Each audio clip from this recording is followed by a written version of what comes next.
Hello everyone, ನಿನ್ನೆ ಒಂದು video ಮಾಡಿದೆ Kcet 2021 ಅಪ್ಲಿಕೇಶನ್ ಫಾರ್ಮ್ ಫಿಲಪ್ ಮಾಡೋದಕ್ಕೆ ಲಿಂಕ್ ಆಕ್ಟಿವೇಟ್ ಆಗಿದೆ ಅಂತ. ತುಂಬ ಜನ ಅಪ್ಲಿಕೇಶನ್ ಫಿಲಪ್ ಮಾಡೋದಕ್ಕೆ ಪ್ರೊಸೀಜರ್ನ ಕೇಳ್ತಾ ಇದ್ರಿ, ಒಂದು ವಿಡಿಯೋ ಮಾಡಿ ಅಂತ. ಈ ವರ್ಷ ಈಸಿ ಇರುತ್ತೆ ನಿಮಗೆ, ಯಾಕಂದರೆ ಯೂಸರ್ ಮ್ಯಾನ್ಯಲ್ ಅಂತ ಏನು ಕೊಟ್ಟಿದ್ದಾರೆ ಅದು ತುಂಬ ಈಸಿಯಾಗಿ ಅರ್ಥ ಆಗುತ್ತೆ. ಈ ವರ್ಷ ಎಂಥವ್ರಿಗೂ ಅರ್ಥ ಆಗುತ್ತೆ, ಯಾರು ಬೇಕಾದರೂ ಅದನ್ನು ಓದ್ಕೊಂಡು ಫಿಲಪ್ ಮಾಡ್ಬೋದು ಅಪ್ಲಿಕೇಶನ್ ಫಾರ್ಮ್ನ. ಅದರಲ್ಲಿ ನೀವೇನಾದರೂ ಮಿಸ್ ಮಾಡಿಕೊಂಡ್ರೆ ಈ ವಿಡಿಯೋದಲ್ಲಿ ಅದನ್ನು ಕವರ್ ಮಾಡ್ತೀನಿ. ಈ ವಿಡಿಯೋನ ಕಂಪ್ಲೀಟಾಗಿ ನೋಡಿ, ಅಲ್ಲಿ ಸ್ಕಿಪ್ ಮಾಡಬೇಡಿ. ಮತ್ತು ಸೈಬರ್ಗೆ ಹೋಗೋರು ನೀವು ಜವಾಬ್ದಾರಿ ತೊಗೊಂಡು ಅಲ್ಲೇ ನಿಂತು ನೀವು ಮುಂದೆ ನಿಂತು ಅಪ್ಲಿಕೇಶನ್ ಫಾರ್ಮ್ನ ಫಿಲಪ್ ಮಾಡಿಸಿ. ನೀವು ಅಲ್ಲಿ ಅಪ್ಲಿಕೇಶನ್ ಫಾರ್ಮ್ನ ಫಿಲಪ್ ಮಾಡಿಸ್ತಿರ್ತೀರ, ನಿಮ್ಗೆ ಯಾವುದಾದ್ರೂ ಇನ್ಫಾರ್ಮೇಷನ್ ಗೊತ್ತಿಲ್ಲ ಅಂದರೆ ಮನೆ ಹೋಗಿ ಕೇಳ್ಕೊಂಬರ್ಬೇಕು ಅಥವಾ ಫೋನ್ ಮಾಡಬೇಕು ಪೇರೆಂಟ್ಸ್ಗೆ, ಈ ಥರ ಇರುತ್ತೆ.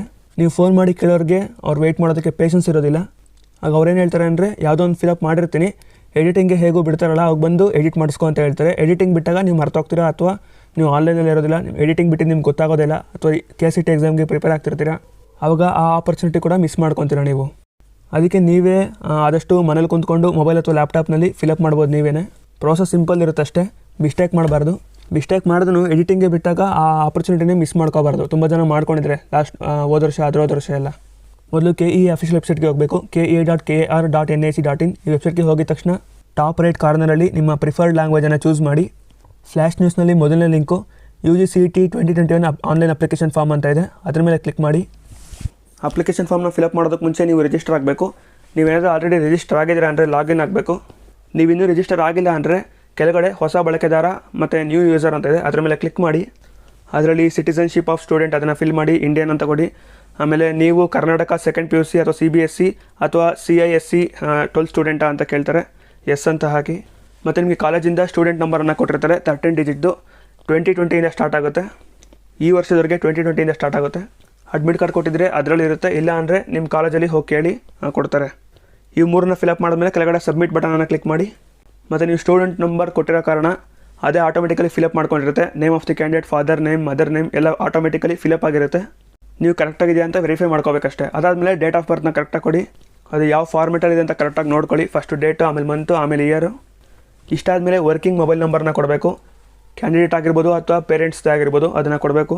ನೀವು ಸೈಬರ್ಗೆ ಹೋದಾಗ ಏನು ಮಾಡ್ತೀರಾ, ಸೈಬರ್ ಸೆಂಟರ್ಗೆ ಹೋದಾಗ ಅವ್ರ ಮೊಬೈಲ್ ನಂಬರ್ನ ಕೊಡ್ತಾರೆ, ಆ ತಪ್ಪು ಮಾಡಬಾರ್ದು. ತುಂಬ ಜನ ಇದೇ ಮಿಸ್ಟೇಕ್ ಮಾಡ್ತೀರಾ, ಸೈಬರ್ ಸೆಂಟರ್ ಅವ್ರ ನಂಬರ್ನ ಕೊಡಲೇಬಾರ್ದು. ಮತ್ತು ವ್ಯಾಲಿಡ್ ಇಮೇಲ್ ಐಡಿನ ಕೊಡಿ, ಪಾಸ್ವರ್ಡ್ನ ಕೊಡಿ. ಇದು ಕೂಡ ಸೈಬರ್ ಸೆಂಟರ್ ಅವ್ರು ಯಾವುದೋ ಒಂದು ಪಾಸ್ವರ್ಡ್ ಕೊಟ್ಟಿರ್ತಾರೆ. ಆಮೇಲೆ ನೀವು ಎಡಿಟಿಂಗ್ ಆಗ್ಬೋದು, ಏನಾದರೂ ಹೊಸದಾಗಿ ಚೇಂಜಸ್ ಮಾಡಬೇಕಂದ್ರೆ ಮುಂದೆ ತುಂಬ ದೊಡ್ಡ ಪ್ರೊಸೆಸ್ ಇದೆ ಇದು. ಅದೆಲ್ಲದಕ್ಕೂ ಸೈಬರ್ ಸೆಂಟರ್ಗೆ ಹೋಗಬೇಕಾಗುತ್ತೆ ನೀವು. ಅವ್ರೇನು ಮಾಡ್ತಾರೆ, ಪಾಸ್ವರ್ಡ್ ನಿಮಗೆ ಕೊಡಲ್ಲ, ನಮ್ಮ ಹತ್ರ ಇರುತ್ತೋಗಿ ಸೇವ್ ಆಗಿರುತ್ತೆ ಅಂತ ಹೇಳ್ತಾರೆ. ಕೆಲವೊಂದು ಸೈಬರ್ ಸೆಂಟರಲ್ಲಿ ಅವರ ಸೆಂಟರಲ್ಲಿ ಹಾಕಿರೋ ಅಪ್ಲಿಕೇಶನ್ಗೆ ಎಲ್ಲದಕ್ಕೂ ಒಂದು ಸೇಮ್ ಪಾಸ್ವರ್ಡ್ ಕೊಟ್ಟಿರ್ತಾರೆ. ನಿಮ್ಮ ಪಾಸ್ವರ್ಡ್ ನಿಮ್ಗೆ ಗೊತ್ತಿತ್ತು ಅಂದರೆ ನಿಮ್ಮ ಫ್ರೆಂಡು ಕೂಡ ನೀವು ಲಾಗಿನ್ ಆಗ್ಬೋದು. ನಿಮಗೆ ಆಮೇಲೆ ತೊಂದರೆ ಆಗುತ್ತೆ. ಫಸ್ಟ್ ನೋಡ್ಕೊಳ್ಳಿ, ಮೊಬೈಲ್ ನಂಬರ್ ಸೈಬರ್ ಸೆಂಟರ್ದು ಕೊಡಬಾರ್ದು, ಇಮೇಲ್ ID ನಿಮ್ಮದೇ ಕೊಡಬೇಕು. ಅದಾದಮೇಲೆ ಪಾಸ್ವರ್ಡ್ ಏನಿದೆ ನೀವೇ ಕೊಡಬೇಕು ಪಾಸ್ವರ್ಡ್ನ. ಅವರು ಮತ್ತೊಂದು ಸಲ ಇಲ್ಲಿಗೆ ಬರಲಿ ಅಂತನೋ ಅಥವಾ ಏನು ಕಾರಣಕ್ಕೋ ಕೆಲವೊಂದು ಸೈಬರ್ ಸೆಂಟ್ರಲ್ಲಿ ಅವರೇ ಒಂದು ಪಾಸ್ವರ್ಡ್ನ ಕೊಟ್ಬಿಡ್ತಾರೆ ನಿಮಗೆ. ಆಮೇಲೆ ಒಂದು ಸೀಕ್ರೆಟ್ ಕ್ವಶನ್, ಅಂದರೆ ನೀವು ಪಾಸ್ವರ್ಡ್ ಏನಾದರೂ ಮರ್ತೋದ್ರೆ ಒಂದು ಸೀಕ್ರೆಟ್ ಕ್ವಶನ್ ಅಂತ ಇರುತ್ತೆ. ಅದರಲ್ಲಿ ಯಾವುದಾದ್ರೂ ಒಂದನ್ನು ಸೆಲೆಕ್ಟ್ ಮಾಡಿ, ಮದರ್ ನೇಮೋ, ಪೆಟ್ ನೇಮೋ ಅಥವಾ ಕ್ಲಾಸ್ ಟೀಚರ್ ನೇಮ್ ಏನೋ ಒಂದು ಈ ಥರ ಇರುತ್ತೆ, ಅದನ್ನು ಸೆಲೆಕ್ಟ್ ಮಾಡಿ. ಅದಕ್ಕೆ ನೀವೇ ಆನ್ಸರ್ ಕೊಡಿ. ಕ್ಯಾಪ್ಚಾಕಿ ಇರುತ್ತೆ, ಕ್ಯಾಪ್ಚಾಕಿನೇ ಎಂಟರ್ ಮಾಡಿ. ಇಷ್ಟಾದಮೇಲೆ ರಿಜಿಸ್ಟ್ರೇಷನ್ ಮೇಲೆ ಕ್ಲಿಕ್ ಮಾಡಿ. ಇದ್ರ ಮೇಲೆ ಕ್ಲಿಕ್ ಮಾಡಿದ ತಕ್ಷಣ ನಿಮಗೆ ಒಂದು ಮೆಸೇಜು, ಒಂದು ಮೇಲ್ ಬರುತ್ತೆ. ಅದರಲ್ಲಿ ನಿಮ್ಮ ಯೂಸರ್ ID ಮತ್ತು ಅಪ್ಲಿಕೇಶನ್ ನಂಬರ್ ಇರುತ್ತೆ. ಇದನ್ನು ಮರೀಲೇಬಾರ್ದು ನೀವು ಕೊನೆವರೆಗೂ, CET ಮುಗಿಯೋವರೆಗೂ ನೀವು ಮರೀಲೇಬಾರ್ದು. ಇದನ್ನು ಒಂದು ಕಡೆ ನೋಟ್ ಮಾಡ್ಕೊಂಡಿರಿ, ಫೋನಲ್ಲಿ ಸೇವ್ ಮಾಡ್ಕೊಂಡಿರಿ. ಮೆಸೇಜ್ನ ನೀವು ಪಿನ್ ಮಾಡ್ಕೋಬೋದು, ಅದಾದಮೇಲೆ ಮೇಲ್ನ ಫೇವ್ರೇಟ್ಸ್ಗೆ ಆ್ಯಡ್ ಮಾಡ್ಬೋದು. ಇಷ್ಟಾದಮೇಲೆ ಮತ್ತೆ ಲಾಗಿನ್ ಪೇಜಿಗೆ ವಾಪಸ್ ಬನ್ನಿ. ಇದರಲ್ಲಿ ಯೂಸರ್ ಐಡಿನ ಕೊಡಿ, ಮೆಸೇಜಲ್ಲಿ ಬಂದಿರುತ್ತೆ, ಮೆಸೇಜ್ ಮತ್ತು ಇಮೇಲಲ್ಲಿ ಯೂಸರ್ ID ಬಂದಿರುತ್ತೆ. ಅದಾದಮೇಲೆ ಪಾಸ್ವರ್ಡ್ ಏನು ಕೊಟ್ಟಿರ್ತೀರ ಅದನ್ನು ಕೊಡಿ. ಕ್ಯಾಪ್ಚಾಕಿ ಕೆಳಗಡೆ ಒಂದು ಕ್ಯಾಪ್ಚಾಕಿ ಇರುತ್ತೆ, ಸೇಮ್ ಅದೇ ಹೇಗಿದೆಯೋ ಅದನ್ನೇ ಟೈಪ್ ಮಾಡಿ ಲಾಗಿನ್ ಆಗಿ. ಇಲ್ಲಿಂದ ಅಪ್ಲಿಕೇಶನ್ ಫಾರ್ಮ್ನ ಫಿಲಪ್ ಮಾಡೋದಕ್ಕೆ ಸ್ಟಾರ್ಟ್ ಆಗುತ್ತೆ. ಮೊದಲು ಜನರಲ್ ಡೀಟೇಲ್ಸ್ ಏನಿರುತ್ತೆ, ಅಂದರೆ mobile number, email ID, father name, mother name ಇವೆಲ್ಲ ಕರೆಕ್ಟಾಗಿ ಕೊಟ್ಟಿದ್ದೀರಾ ಆಲ್ರೆಡಿ ಅಂತ ನೋಡ್ಕೊಳ್ಳಿ ಒಂದ್ಸಲ. ಅದಾದಮೇಲೆ ಸ್ಟಡಿ ಡೀಟೇಲ್ಸ್ ಇರುತ್ತೆ. ಇದಾದಮೇಲೆ ರಿಸಲ್ಟ್ ಡೀಟೇಲ್ಸ್, ಅದಾದಮೇಲೆ photo and signature upload, declaration, payments, ಆಮೇಲೆ ಅಪ್ಲಿಕೇಶನ್ ಫಾರ್ಮ್ನ ಡೌನ್ಲೋಡ್ ಮಾಡ್ಕೊಳ್ಳೋದು. ಇಷ್ಟು ಪ್ರೊಸೆಸ್ ಮಾಡಬೇಕಾಗುತ್ತೆ ಅಪ್ಲಿಕೇಶನ್ ಫಿಲ್ಲಿಂಗ್ನಲ್ಲಿ. ಮೊದಲು ಕ್ಯಾಂಡಿಡೇಟ್ ಡೀಟೇಲ್ಸ್ ಆಲ್ರೆಡಿ ಕೊಟ್ಟಿರ್ತೀರ, ಕರೆಕ್ಟಾಗಿದೆ ಅಂತ ಚೆಕ್ ಮಾಡ್ಕೊಳ್ಳಿ. ಜನರಲ್ ಡೀಟೇಲ್ಸ್ ಕೊಟ್ಟಾದಮೇಲೆ ಸ್ಟಡಿ ಡೀಟೇಲ್ಸ್ನ ಫಿಲ್ ಮಾಡಬೇಕಾಗುತ್ತೆ. ಇದರಲ್ಲಿ ಒಂದಷ್ಟು ಡೀಟೇಲ್ಸ್ನ ಫಿಲ್ ಮಾಡಬೇಕು. ಆ ಪರ್ಟಿಕ್ಯುಲರ್ ಇಯರ್ನಲ್ಲಿ ಆ ಕಾಲೇಜ್ನಲ್ಲಿ, ಆ ಸ್ಕೂಲ್ನಲ್ಲಿ ಎಷ್ಟು ವರ್ಷ ಓದಿದ್ರಿ, ಅಥವಾ ಯಾವ ಕ್ಲಾಸಿಂದ ಯಾವ ಕ್ಲಾಸ್ವರೆಗೂ ಓದಿದ್ರಿ, ಅಕಾಡೆಮಿಕ್ ಇಯರ್ ಅದರದ್ದು, ಮತ್ತು ಇಯರ್ ಆಫ್ ಪಾಸಿಂಗ್ ಏನು, ಇಷ್ಟು ಡೀಟೇಲ್ಸ್ನ ಕರೆಕ್ಟಾಗಿ ಕೊಡಬೇಕಾಗುತ್ತೆ. ಯಾಕೆಂದರೆ ನಿಮಗೆ ಎಕ್ಸಾಮಲ್ಲಿ ಮುಗಿದ್ಮೇಲೆ ಡಾಕ್ಯುಮೆಂಟ್ ವೆರಿಫಿಕೇಷನ್ ಅಂತ ಒಂದು ಪ್ರೋಸೆಸ್ ಇರುತ್ತೆ, ಅದರಲ್ಲಿ ವೆರಿಫೈ ಮಾಡ್ತಾರೆ ಕರೆಕ್ಟಾಗಿ ಕೊಟ್ಟಿದ್ದೀರೋ ಇಲ್ವೋ ಅಂತ. ಮೊದಲು ಅವರ ಸ್ಕೂಲ್ ಅಥವಾ ಕಾಲೇಜಿನ ನೇಮ್ ಮತ್ತು ಅಡ್ರೆಸ್ ಕೊಡಬೇಕು. ನೆಕ್ಸ್ಟ್ ಕಾಲಮು ಎಷ್ಟನೇ ಕ್ಲಾಸು ಅಲ್ಲಿ ಓದಿದ್ದೀರಾ, ಆ ಪರ್ಟಿಕ್ಯುಲರ್ ಸ್ಕೂಲ್ನಲ್ಲಿ ಎಷ್ಟನೇ ಕ್ಲಾಸಲ್ಲಿ ಓದಿದ್ದೀರಾ, ಅಂದರೆ 2nd, 3rd, 4th, 5th, 12th, 11th ಈ ಥರ ಇರುತ್ತಲ್ಲ ಅದು.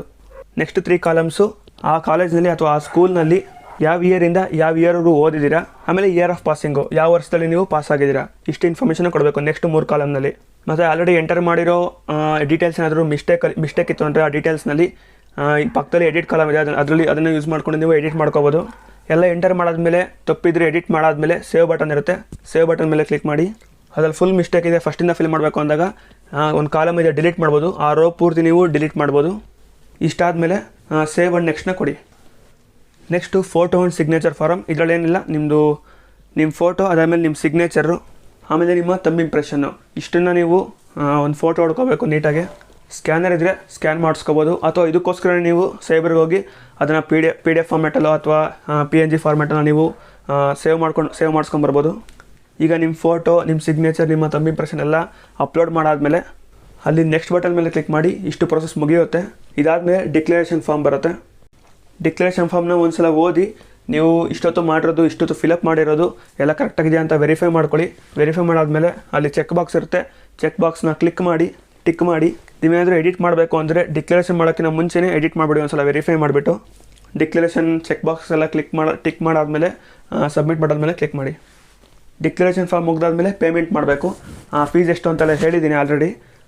ಪೇಮೆಂಟ್ ಮೋಡ್, ಇಲ್ಲಿ ನೀವು ಚಲನ್ ಮುಖಾಂತರ ಕಟ್ಬೋದು. ಅದರಲ್ಲಿ ಕೆಲವೊಂದು ಆಪ್ಷನ್ಸ್ನ ಕೊಟ್ಟಿದ್ದಾರೆ, state bank of India, Axis bank, ಅದಾದಮೇಲೆ ಇಂಡಿಯನ್ ಬ್ಯಾಂಕ್, HDFC ಬ್ಯಾಂಕ್, ಈ ಥರ ಎಲ್ಲ ಚಲನ್ ಮುಖಾಂತರ ಕಟ್ತೀರಾ ಅಂದರೆ ಆ ಬ್ಯಾಂಕ್ನ ಸೆಲೆಕ್ಟ್ ಮಾಡಿ ಆ ಪರ್ಟಿಕ್ಯುಲರ್ ಚಲನ್ನ ಡೌನ್ಲೋಡ್ ಮಾಡಿಕೊಂಡು ಬ್ಯಾಂಕಿಗೆ ಹೋಗಿ ಕಟ್ಟಿ ಬರ್ಬೋದು. ಇಲ್ಲ ಅಂದರೆ ನೀವು ಆನ್ಲೈನ್ ಪೇ ಕೂಡ ಮಾಡ್ಬೋದು. ರೈಟ್ ಸೈಡಲ್ಲಿ ಆಪ್ಷನ್ ಇದೆ, ಯಾವುದಾದ್ರೂ ಸೆಲೆಕ್ಟ್ ಮಾಡಿ ಆನ್ಲೈನ್ ಪೇಮೆಂಟ್ ಮಾಡ್ಬೋದು. ಸೊ ಇಷ್ಟು ಅಪ್ಲಿಕೇಶನ್ ಫಿಲ್ಲಿಂಗ್ ಪ್ರೊಸೆಸ್ಸು. ಇದಾದಮೇಲೆ ನಿಮಗೆ ಡಾಕ್ಯುಮೆಂಟ್ ವೆರಿಫಿಕೇಷನ್, ಆಪ್ಷನ್ ಎಂಟ್ರಿ, ಅದಾದಮೇಲೆ ತುಂಬ ಪ್ರೋಸೆಸ್ ಬರುತ್ತೆ, ಹಲವಾರು ಪ್ರೋಸೆಸ್ ಬರುತ್ತೆ. ಪ್ರತಿಯೊಂದಕ್ಕೂ ವೀಡಿಯೋ ಮಾಡ್ತೀನಿ. ಲಾಸ್ಟ್ ಇಯರ್ ಕೂಡ 2020 Kcet 2020 ಅಂತ ಪ್ಲೇಲಿಸ್ಟ್ ಇದೆ ಚಾನಲಲ್ಲಿ, ಹೋಗಿ ಚೆಕ್ ಮಾಡಿ. 250+ ವೀಡಿಯೋಸ್ ಇದೆ. ಒಂದೇ ಇಯರಲ್ಲಿ ನಾನು 250+ ವೀಡಿಯೋಸ್ ಮಾಡಿದ್ದೀನಿ. ಅಂದರೆ ಯಾವುದೇ ಪ್ರೊಸೆಸ್ನ ನಾನು ಮಿಸ್ ಮಾಡೋದಿಲ್ಲ. ಮತ್ತು ಇನ್ಫಾರ್ಮೇಷನ್ ಬುಲೆಟಿನ್ ಏನಿದೆ ಅದೆಷ್ಟು ತುಂಬ ಪೇಜಸ್ ಇದ್ದಾವೆ, ಅದರಲ್ಲಿ ಅದು ತುಂಬ ಟಾಪಿಕ್ಸ್ ಇದ್ದಾವೆ. ಪ್ರತಿದಿನ ಒಂದು 2-3 ಟಾಪಿಕ್ನ ಕವರ್ ಮಾಡ್ತೀನಿ. ಇವತ್ತು ಅಪ್ಲಿಕೇಶನ್ ಫಿಲ್ಲಿಂಗ್ ಬಗ್ಗೆ ಇರೋದ್ರಿಂದ ಅದರಲ್ಲೇ ಟಾಪಿಕ್ನ ತೊಗೊಳಕ್ಕಾಗಿಲ್ಲ. ನಾಳೆಯಿಂದ ಒಂದು 2-3 ಟಾಪಿಕ್ನ ಕವರ್ ಮಾಡ್ತಾ ಬರ್ತೀನಿ. ಏನಾದರೂ ಡೌಟ್ಸ್ ಇದ್ದರೆ ಕಮೆಂಟ್ ಸೆಕ್ಷನಲ್ಲಿ ಕೇಳಿ. ಮತ್ತು ನೀವು ಇಲ್ಲಿ ಮಾಡೋ ಮಿಸ್ಟೇಕ್ಸ್ ಏನಂದರೆ ಸೈಬರ್ಗೆ ಎಲ್ಲ ಡೀಟೇಲ್ಸ್ನ ಕೊಟ್ಟು ಮನೆಗೆ ಬಂದು ಕುಂತ್ಕೊಂಡು ಆಯಿತಾ ಅಂತ ಆಮೇಲೆ ಹೋಗಿ ಕೇಳಿ ಇಸ್ಕೊಂಬರೋದು, ಆ ಥರ ಮಾಡ್ತಿರೋ ತುಂಬ ಜನ. ಅದನ್ನು ಮಾಡೋಕ್ಕೆ ಹೋಗಬೇಡಿ. ಮತ್ತು ಪಾಸ್ವರ್ಡ್, ಮೊಬೈಲ್ ನಂಬರ್, ಇಮೇಲ್ ಯಾವುದೂ ಸೈಬರ್ನವ್ರು ಕೊಡಬಾರ್ದು, ಎಲ್ಲ ನಿಮ್ಮದೇ ಇರಬೇಕು. ಮತ್ತು ಹಲವಾರು ಸೈಬರ್ನವರು ಎಲ್ರಿಗೂ ಸೇಮ್ ಪಾಸ್ವರ್ಡ್ನ ಕೊಟ್ಟಿರ್ತಾರೆ. ಅದನ್ನು ನಿಮ್ಮ ಫ್ರೆಂಡ್ಸು ಅಥವಾ ಅವರೇನೋ ಮಿಸ್ಯೂಸ್ ಮಾಡ್ಕೊಳ್ಳೋ ಚಾನ್ಸಸ್ ಇರುತ್ತೆ. ಅದಕ್ಕೆ ನಿಮ್ಮ ಪಾಸ್ವರ್ಡ್ನೇ ಕೊಡಿ. ಆದಷ್ಟು ನೀವು ಮೊಬೈಲ್ ಅಥವಾ ಮನೇಲಿ ಅದನ್ನು ಸಿಸ್ಟಮ್ ಇದ್ದರೆ ಅದನ್ನೇ ಹಾಕೋದಕ್ಕೆ ಟ್ರೈ ಮಾಡಿ, ಅಪ್ಲಿಕೇಶನ್ ಫಿಲ್ ಮಾಡೋದಕ್ಕೆ ಟ್ರೈ ಮಾಡಿ. ಮತ್ತು ಏನಾದರೂ ಡೌಟ್ಸ್ ಇದ್ದರೆ ಕಮೆಂಟ್ ಸೆಕ್ಷನಲ್ಲಿ ಕೇಳ್ಬೋದು. ಇಷ್ಟೊತ್ತಿನ ವೀಡಿಯೋ ಇಷ್ಟ ಲೈಕ್ ಮಾಡಿ, ನಿಮ್ಮ ಫ್ರೆಂಡ್ಸ್ಗೆ ಎಲ್ರಿಗೂ ಇದನ್ನು ಶೇರ್ ಮಾಡಿ, ತುಂಬ ಯೂಸ್ ಆಗ್ಬೋದು. ಚಾನಲ್ ಸಬ್ಸ್ಕ್ರೈಬ್ ಮಾಡ್ಕೊಂಡ್ರೆ ಚಾನಲ್ನ ಸಬ್ಸ್ಕ್ರೈಬ್ ಮಾಡ್ಕೋಬೋದು. Kcet ಅಪ್ಡೇಟ್ಸ್ ನಾನು ಕಂಟಿನ್ಯೂಸ್ ಆಗಿ ಕೊಡ್ತಾ ಇರ್ತೀನಿ. ಮುಂದಿನ ವಿಡಿಯೋದಲ್ಲಿ ಸಿಗೋಣ. ಬಾಯ್.